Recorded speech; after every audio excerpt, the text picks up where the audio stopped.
Yo guys, what is going on?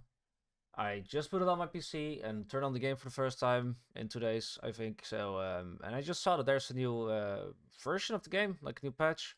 Should be live already, 9:30 a.m. PT on April 28th, which is today.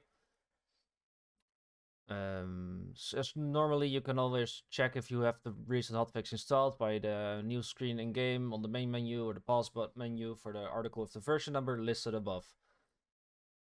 So into the actual changes, the weekly event got rotated. Instead of the one with the customization items, we'll now have the in-game mini event called Treasure Ahoy, which means that we will get more gold from enemies in Sunfang, Oasis, and Crackmass Cove. So if you guys still need to buy those last SEU upgrades, because I know they take a lot of money and a lot of time, make sure to get on the game this week, because you'll be getting a lot more gold to grind out those last upgrades you need. The Chaos Chambers featured run is updated. Yeah, I like to do every week. This run features Wizard, Son of a Witch, and the Troll. So, some fun. I know everyone loves the Son of a Witch. Change notes, so general bug fixes, I assume. Health files will no longer fill a Fate Maker's health bar during Save Your Soul. Honestly, didn't even know they did that. Achievements you Esquire and So Much for That Guy are now able to be completed properly in co-op. That's a good bug fix.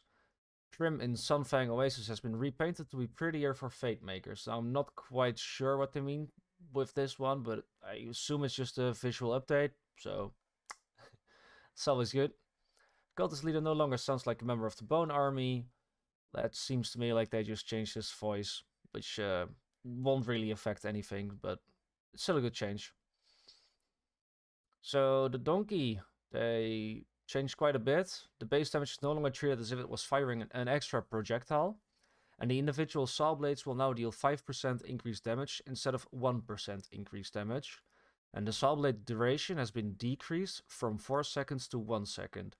So that seems like a buff to me, because they deal 5 times increased damage per saw blade or individual saw blade instead of 1.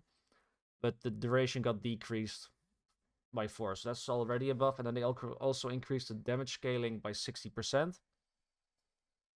The crossbow generator, they increased the damage scaling by 71%. That seems like a big buff.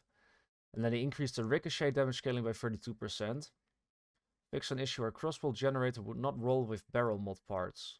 Note, this will not affect current items. Alright, so crossbow generator, big buffs, and an issue fix, always good.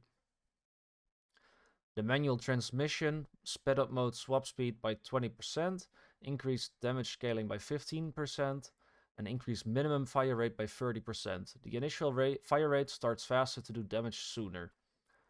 So that's just buffs, all buffs. It's good.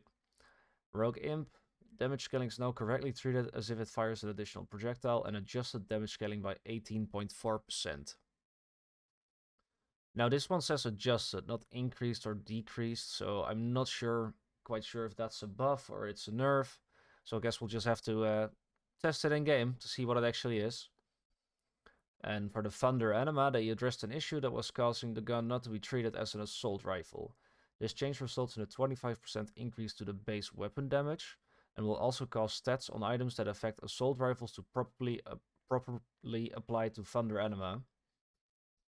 So that's a buff and a bug fix, so that's always welcome.